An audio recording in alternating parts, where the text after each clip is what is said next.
Assalomu alaykum.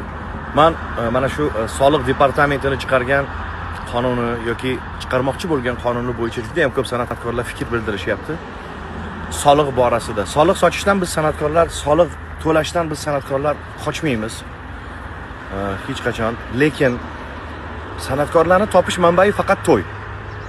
Ular rasxod qiladi, pulga xarajat qiladi, falon ming dollarga klip oladi, shular qiladi. Qat'iy nazar bu to'g'risida ko'p gapirildi. Lekin xalqda to'y bo'lsagina shu pulini qoplaydi yo qoplamaydi yoki qarzga chiqadi. 2-3 yildan beri 5 yillab qarz to'layotgan san'atkorlar bor hozirgacha. Hech foydaga chiqa olmaydi bechoralar. Na albom, na boshqa, chunki boshqa topish manbai yo'q, faqat to'ydan pul topish manbai.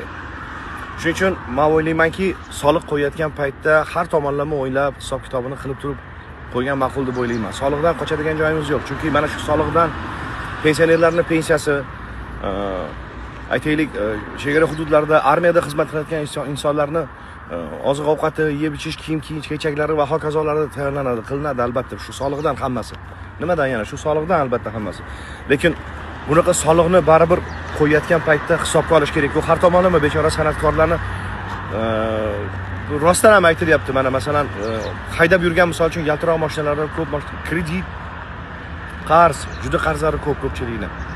Shuning uchun men iltimos qilardim, xohlardim shaxsan o'zim individual fikrimni bildirmoqchiman shu tomonlama san'atkorlarga ozgina yengillik qilib bersa, har holda yaxshi ijod mahsullari bo'lar edi.